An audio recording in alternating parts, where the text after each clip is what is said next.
بسم اللہ الرحمن الرحیم۔ ترجمہ ہے جی اتل ما اوحی سپارہ 21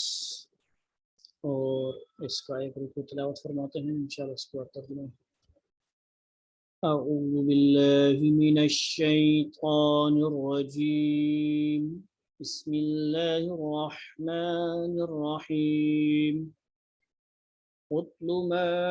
اوحی الیک من الکتاب واقم الصلاة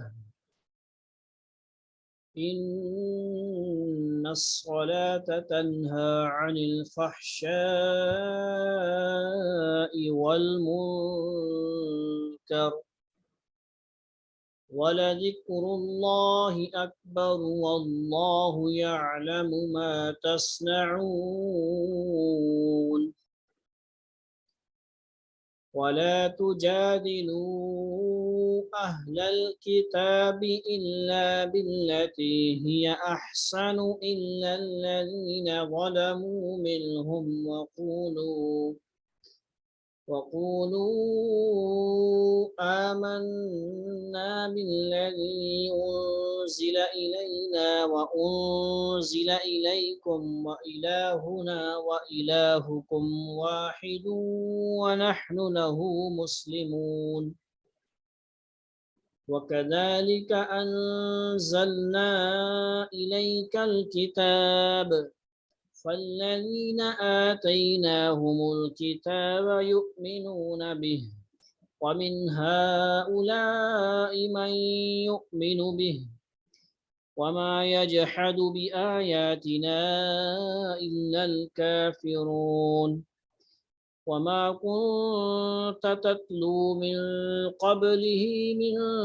كتاب ولا تخطه بيمينك إذا لارتاب المبطلون بل هو آيات بينات في صدور الذين أوتوا العلم وما يجحد بآياتنا إلا الظالمون وقالوا لولا أنزل عليه آيات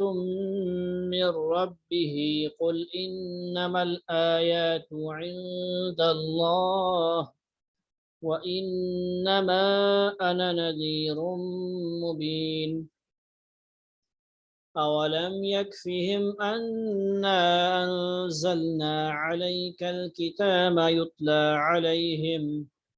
إن في ذلك لرحمة وذكرى لقوم يؤمنون صدق اللہ العظیم۔ یہ تو ہوئی تلاوت، اب آسان ترجمہ اور مفہوم کو ضروری کرتے جائیں گے انشاءاللہ، کیونکہ ہمارا جو ترتیب ہے درجہ ثالثہ کا ہے، یعنی طلباء کرام کے لیے آسان ترجمہ اور کچھ ضروری مباحث اور زیادہ تفسیر وغیرہ اور زیادہ لمبی چوڑی اس میں بحث نہیں ہوتی ہے۔ اتلو ما اوحی الیک، نبی صلی اللہ علیہ وسلم کو خطاب ہے، حکم ہے کہ آپ پڑھیے، تلاوت کیجئے ما اوحی، جو آپ پر الیک یعنی وحی کیا جاتا ہے، یعنی قرآن پاک، من الکتاب یعنی قرآن پاک کتاب میں سے، واقم الصلاۃ، اور یہاں پہ امر ہے نماز کا، یعنی اور نماز کو قائم کیجیے، یعنی اچھی طرح نماز کو پڑھنا۔ ان الصلاۃ تنہی عن الفحشاء والمنکر، بے شک نماز تنہا بچاتی ہے، روکتی ہے، عن الفحشاء بے حیائی کے کاموں سے، یعنی فحاشی کے کاموں سے، والمنکر اور ناشائستہ کاموں سے، ناشائستہ حرکتوں سے اور برے کاموں سے، یہ معنی ہوگا۔ یہاں پہ مختصر یہ کہ کچھ بڑے بڑے اعتراضات کرتے ہوں گے کہ یہ تو کیسے ہو سکتا ہے کہ نماز بچاتی ہے گناہ سے، اتنے لوگ ہیں جو نماز نہیں پڑھتے، نماز پڑھتے ہیں لیکن گناہ کرتے ہیں، فلمیں دیکھتے ہیں یا مختلف گناہوں میں ملوث ہوتے ہیں، گناہوں کا نام لینا مناسب نہیں ہے۔ یعنی نماز تو پڑھ رہا ہے، چوری کر رہا ہے، جیسے کہ حدیث کا مفہوم ہے کہ ایک بندہ، نبی صلی اللہ علیہ وسلم نے عرض کیا گیا کہ ایک آدمی جو ہے وہ نماز بھی پڑھتا ہے اور چوری بھی کرتا ہے، نبی صلی اللہ علیہ وسلم نے فرمایا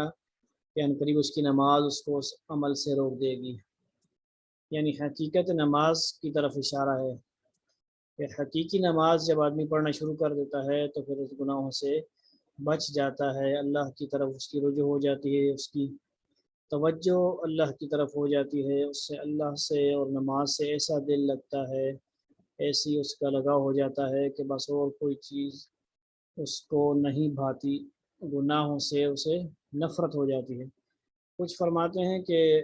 اس سے مراد یہ بھی ہے کہ جب تک آدمی نماز میں رہتا ہے تو گناہوں سے بچا رہتا ہے، مسجد میں آدمی رہتا ہے نماز کی حالت میں زیادہ تر اگر ہوتا ہے تو آدمی نماز اس کی حالت میں گناہوں سے بچا رہتا ہے، یہ بھی توجیہات کی گئی ہیں، مختلف توجیہات ہیں، تو اس سے کسی غلط فہمی میں یا شکوک و شبہات میں نہیں ڈالنا چاہیے، نہ خود پڑھنا چاہیے، اشکالات نہیں کرنے چاہیے، اور اچھی طرح نماز کو دھیان توجہ کے ساتھ ترجمہ کو لحاظ کرتے ہوئے بھی پڑھنا چاہیے۔ وَلَذِكْرُ اللَّهِ اکبر،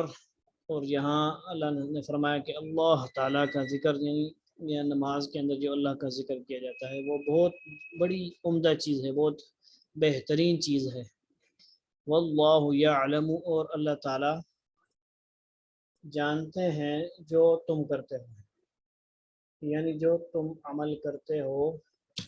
جیسا بھی کرتے ہو، نماز پڑھتے ہو یا نہیں پڑھتے ہو، جیسی پڑھتے ہو، اللہ کو خوب پتہ ہے، اللہ خوب جانتا ہے۔ وَلَا تُجَادِلُوا أَهْلَ الْكِتَابِ، اور یہاں پر اللہ رب العزت نے مجادلے سے، بحث و مباحثہ سے منع فرمایا ہے، کن سے؟ اہل کتاب سے۔ وَلَا تُجَادِلُوا أَهْلَ الْكِتَابِ، اور مباحثہ بحث تکرار نہ کرو اہل کتاب سے، یعنی جن کو، یعنی یہود و نصارہ کی طرف اشارہ ہے، ان کو کتاب دی گئی ہے، کیوں؟ الا باللتی ہی احسن، مگر ایسے طریقے سے ان سے کرو، بحث کرو جو بہترین ہو، اچھے طریقے سے بات کرو، ان کے ساتھ معاملہ اچھا کرو، یعنی سختی سے، اور کیونکہ ان کو بہت سارا کتاب کا علم ہے، ان کے ساتھ زیادہ سختی نہ کیے جائے، لیکن الا الذین ظلموا منہم، سختی کن کے ساتھ کی جائے گی؟ الا الذین، مگر جو لوگ جنہوں نے زیادتی کی، ظلم کیا، منہم، ان میں سے، تو ان کے ساتھ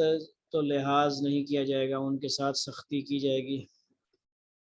ان کی بات اور ہے، ٹھیک ہے جی۔ وَقُولُوا آمَنَّا بِالَّذِي، اور ان سے یہ کہو، وَقُولُوا آمَنَّا بِالَّذِي أُنزِلَ إِلَيْنَا، کہ ہم اس کتاب پر بھی ایمان لائے ہیں، آمنا، ہم ایمان لائے، بالذی، اس کتاب پر، انزل الینا، جو ہم پر نازل کی گئی ہے، وانزل الیکم، اور اس پر بھی جو تم پر نازل کی گئی تھی، وَإِلَٰهُنَا وَإِلَٰهُكُمْ وَاحِدٌ وَنَحْنُ لَهُ مُسْلِمُونَ، اور اس پر بھی جیسے فرماتے، اور ہمارا خدا اور تمہارا خدا ایک ہے اور ہم اسی کے فرما بردار ہیں، یعنی یہود و نصارہ جو اصل صحیح اہل کتاب ہیں وہ اللہ کو مانتے ہیں، اللہ کے ساتھ شریک تو کرتے ہیں، وہ بات کی بات ہے، لیکن اللہ رب العزت کو مانتے، یہودی جو نصارہ ہیں، یہود و نصارہ، وہ اللہ کے ماننے والے ہیں، کتاب جب دی گئی، وہ جیسے یہود موسیٰ علیہ السلام کو ماننے والے، نصارہ عیسیٰ علیہ السلام کو ماننے والے ہیں، تو کتاب دی گئی ہے، موسیٰ علیہ السلام کو تورات، عیسیٰ علیہ السلام کو انجیل، تو کتاب تو دی گئی ہے، اس لیے اللہ تو سب کا ہے، لیکن وَكَذَلِكَ أَنزَلْنَا إِلَيْكَ الْكِتَابَ،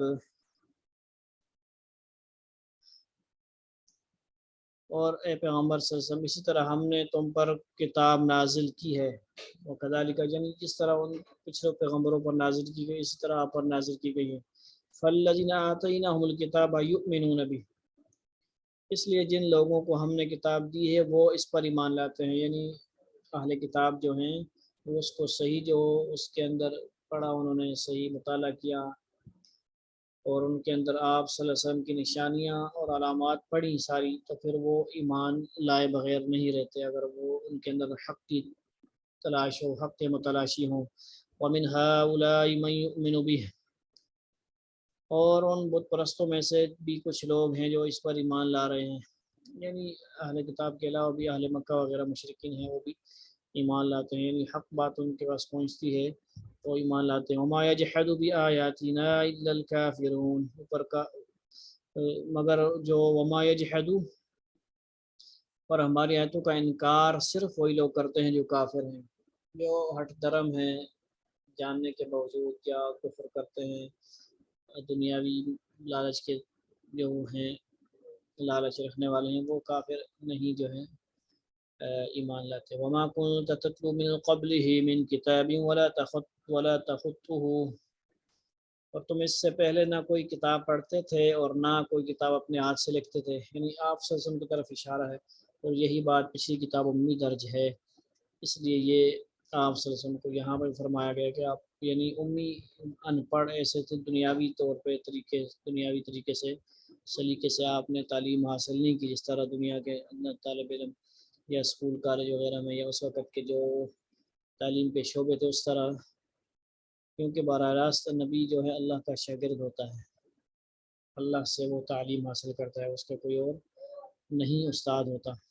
یہاں پر وما كنت تتلو من قبله من كتاب ولا تخطه بيمينك اذا لارتاب المبطلون، اگر ایسا ہوتا تو باطل والے اس میں جو ہے نا میخ نکال سکتے، یعنی وہ باطل اہل کفر جو ہیں وہ پھر اس میں خامیاں نکالتے اور کہتے نہیں یہ تو وہاں پہ کتاب میں لکھا ہوا ہے، یہ تو امی ہے، آپ لکھنا پڑھنا نہیں جانتے، تو اگر آپ لکھنا پڑھنا شروع کرتے اور کرتے اس طرح کا تو پھر وہ کہتے یہ تو ہماری کتابوں کے خلاف ہے، اس میں نشانیاں نہیں ہیں۔ بل ہوا آیات بینات فی صدور الذین اوتوا العلم، حقیقت تو یہ ہے کہ یہ قرآن ایسی نشانیوں کا مجموعہ ہے جو ان لوگوں کے سینوں میں بالکل واضح ہیں جنہیں علم عطا کیا گیا ہے، اور ہماری آیتوں کا انکار صرف وہی لوگ کرتے ہیں۔ وما یجحد بآیاتنا الا الظالمون، اور ہماری آیتوں کا انکار وہی صرف لوگ کرتے ہیں جو ظالم ہیں۔ وقالوا لولا انزل علیہ آیات من ربہ، اور یہ لوگ کہتے ہیں کہ ان پیغمبر صلی اللہ علیہ وسلم پر ان کے پروردگار کی طرف سے نشانیاں کیوں نہیں اتاری گئیں۔ اے پیغمبر صلی اللہ علیہ وسلم، تو نشانیوں سے مختلف علماء یہاں پر معجزات وغیرہ بھی مراد لیتے ہیں کہ وہ منچاہا جو ہے مطالبہ معجزے کا کرتے تھے، جس طرح پہلے ان کا کام تھا، کسی نے اونٹنی مانگی، کسی نے کیا معجزہ مانگا، جیسے بنی اسرائیل والے ان کا کام ہے۔ وَإِنَّمَا الْآيَاتُ عِندَ اللَّهِ وَإِنَّمَا أَنَا نَذِيرٌ مُبِينٌ، کہ پیغمبر صلی اللہ علیہ وسلم سے کہہ دو کہ نشانیاں صرف اللہ کے پاس ہیں اور میں تو ایک واضح طور پر خبردار کرنے والا ہوں، یعنی یہ جو معجزات دکھانا ہے یا کرامتیں ہیں یہ اللہ تعالیٰ کا کام ہے، اس میں کوئی اختیار نہیں ہوتا نبیوں کا یا اللہ کے ولیوں کا، اختیار نہیں ہوتا کہ وہ اپنے اختیار سے کہیں کہ میں معجزہ دکھاتا ہوں یا میں کرامت دکھاتا ہوں، نہیں، جب اللہ رب العزت کا ارادہ ہوتا ہے تب ہی ہوتا ہے جی۔ تو یہ مطالبے کرتے تھے۔ اولم یکفہم انا انزلنا علیک الکتاب یتلی علیہم ان فی ذلک لرحمۃ وذکری لقوم یؤمنون، بھلا کیا ان کے لیے یہ نشانی کافی نہیں ہے کہ ہم نے تم پر کتاب اتاری ہے جو ان کو پڑھ کر سنائی جا رہی ہے، یقیناً اس میں ان لوگوں کے لیے بڑی رحمت اور نصیحت ہے جو ماننے والے ہوں۔ یعنی اللہ تعالیٰ کی یہ کتاب اتنی بڑا معجزہ ہے، کتنا بڑا معجزہ ہے، یہ کافی نہیں تھا ان کے لیے کہ وہ اور معجزے مانگتے ہیں اور اس کے باوجود بھی وہ ایمان لانے والے نہیں ہیں، بس اپنی خواہشات پہ چلتے ہیں، اپنی منچاہی باتیں کرتے ہیں، منچاہا معجزہ مانگتے ہیں۔ تو اللہ رب العزت ہمیں قرآن صحیح سمجھنے، پڑھنے کی، سمجھانے کی اور پوری دنیا میں اس کی تعلیمات کو عام کرنے کی توفیق نصیب فرمائے۔ وآخر دعوانا ان الحمد للہ رب العالمین۔